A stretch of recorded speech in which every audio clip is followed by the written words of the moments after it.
Thanks, Natalie. Yeah, so this is it. A transport greenprint for Cambridge.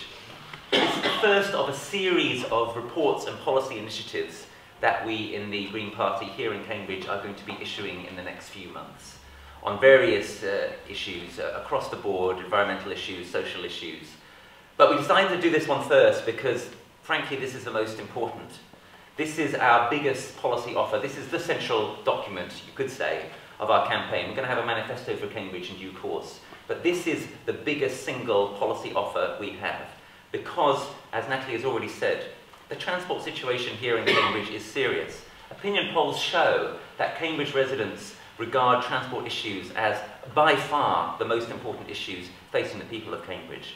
Now that's not true of a lot of other cities or places in Britain. It's true of some, but not of very many, and certainly not with the numbers that you see here in Cambridge. Cambridge has some real problems. We believe that we have the answers, and that they are contained, at least in outline, in this report, which is a substantial report, a substantial piece of work put together by myself, Oscar Hughes, and a team of others over a significant period of time. If you want to read the report, I would urge you to do so, obviously. It's available for free download now from our website.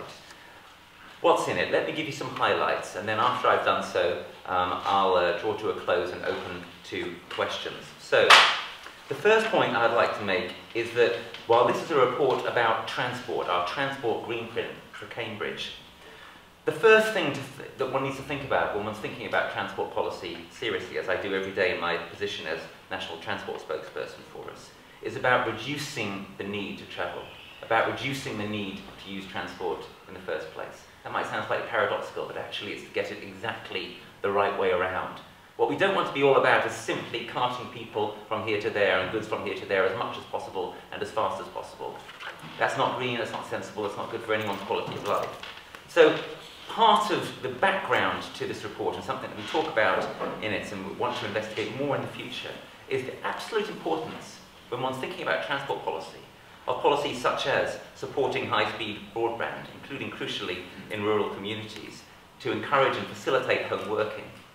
Video conferencing to cut the needs for meetings. It's very interesting that many big companies now are less and less getting their employees to travel from one country to another in order to have meetings. Why lift somebody up into the air, cart them a long way, dump them down again for a few hours, when you can get a great experience without all of that pressure and money and environmental damage on Skype or other similar systems that are improving all the time. And also crucial in terms of reducing the need to travel, planning policies which promote opportunities to shop and work in more self-sufficient local communities. So if you're thinking about Cambridge, for example, the way we envisage any new growth around Cambridge is that what we need to be doing is to try to create new, more or less self-sufficient, self-reliant communities. People in somewhere like Northstowe shouldn't be simply viewed as a dormitory town or a dormitory village, all rushing down into Cambridge or into London every day, right? We ought to be trying to make those places as self-sufficient and as attractive as possible. And where people do travel, then they need to use green modes as much as possible. And that takes us into, if you will, the meat of this greenprint and to our substantive proposals on transport. So first I'd like to highlight contactless payments. We all know what a great boon the Oyster system has been in London. The Oyster system could be extended here into Cambridge and Cambridgeshire, or alternatively, Cambridgeshire could have its own such system that we tentatively suggest might be called the CAM card, C-A-M-B-C-A-R-D. Re-regulating the buses. We're never going to get buses that are as good as the buses we need if the buses are run by private companies without proper government and public oversight. It's public transport. It needs to be run for the common good. It needs to be run in the public interest. The only way you can do that is by re-regulating the buses. In technical terms, it's called a quality bus contract. The first quality bus contract is being investigated right now in the northeast of England. We want to have something similar here in Cambridge, but the model, once again, is London. Essentially, London already has a London-wide quality bus contract. And any of you who have used the buses in London in recent years will be aware that the London bus system is a pretty impressive and effective one nowadays. and we would like to see something similar here in Cambridge. Cambridge is, of course, a great city for cycling, but we think the opportunities are so much greater to make it, well, the best city for cycling. We don't just mean the best city for cycling in Britain. Our ambition is for Cambridge to become the best city for cycling in Europe. That's a high ambition, but if you're serious enough, if you have the political will, and we believe that we do, then that we think is an attainable ambition. We're talking about things, therefore, like expanding the cycling network drastically, both on road and separated from road traffic. And we support the Cambridge Cycling Campaign's Cycling 2020 proposals. Better safety on foot is absolutely crucial. Walking is transport, right? It's the simplest and often the most healthy form of transport that there is. It's chronically neglected, partly because you can't make any money out of it. Now, we think that's wrong. We would undertake a massive investment in pedestrian safety. That means a lot more zebra crossings, things like that, and better design for areas where people live for pedestrians. We want to roll out 20-mile-an-hour speed limits across all residential streets and city centre areas of Cambridge. Congestion charging, the C word. Right? Everything I've said up to now, a lot of people would say, oh yes, of course that makes perfect sense.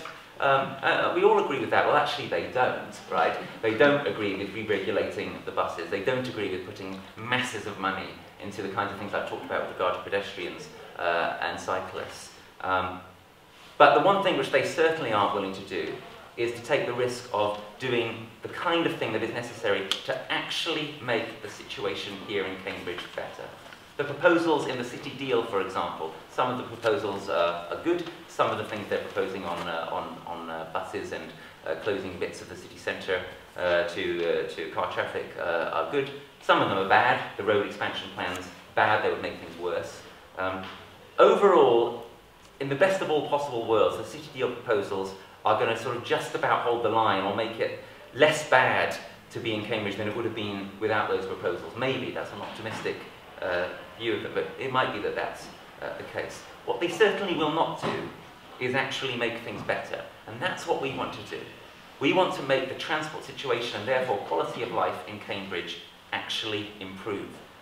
And again, people in London know you can't do that by only improving public transport and only improving cycling.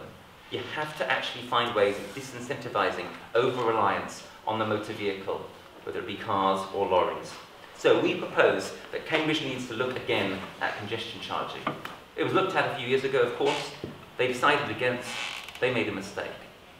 We are not going to solve the transport problems of Cambridge unless we bring in something like a congestion charging scheme, or possibly as an alternative, a radical change in the way that parking is done in Cambridge. One could look at making the entire city centre of Cambridge into one giant permit parking zone, combined with workplace parking charging. That would enable us to make real progress. This is all detailed in the report, in the Greenprint. But we think probably congestion charging, or indeed congestion charging combined with reducing the ease of parking in Cambridge, is the way to go.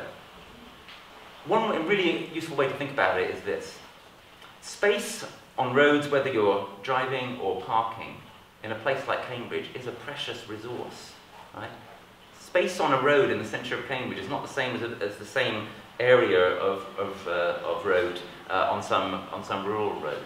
There are lots of cars that want to be, and bikes and people, on that precious resource of a bit of space in the centre of Cambridge.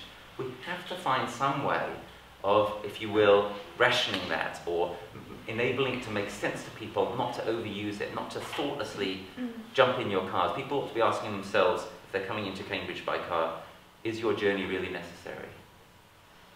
So, unless you have some kind of way of disincentivizing coming into Cambridge by car or by lorry, your transport scheme, however good it may be in other ways, is simply not going to work. And what we have to offer here is a holistic package. It has to be taken together.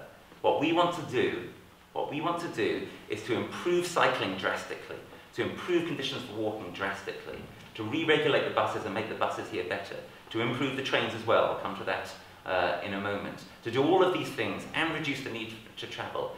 And when you've started doing all of that, then it makes sense, as they did in London, to implement some kind of way of discouraging people from overusing their cars.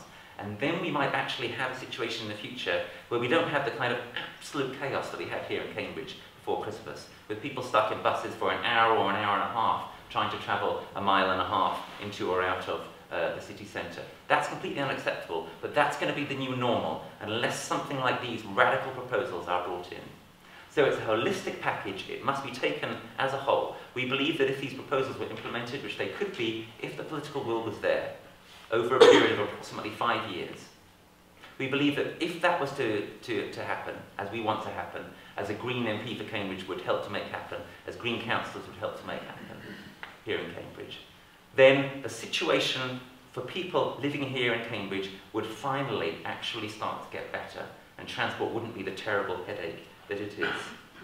Final point before I stop and hand over to the press for questions. There's also a broader context here which we discussed in the report. I'll only take a moment on it. A key thing to emphasise on that broader context, as we have here in our posters. As you may be aware, the Green Party wants to bring the railways back into public ownership. And railway improvements, which matter for Cambridge and for Cambridgeshire and the UK as a whole, are crucially premised on public ownership of the railways, on a reduction in rail fares. The Green Party now has costed policies to reduce rail fares pretty much across the board by 10%. And crucially, of course, to expand the rail network, which we want to do. Top priority there, as we mentioned in the Greenprint, being to reopen the line to Oxford, but many other important priorities, including new stations in and around Cambridge, of course. Those kinds of improvements to rail can start to make it a reality that we don't need to expand the road network in the way that all the other parties, quite irresponsibly, are talking about doing, with all the increased dependence upon cars, all the greater obesity, all the greater carbon emissions, all the greater air quality issues that would result from that. We have a very serious air pollution problem here in Cambridgeshire.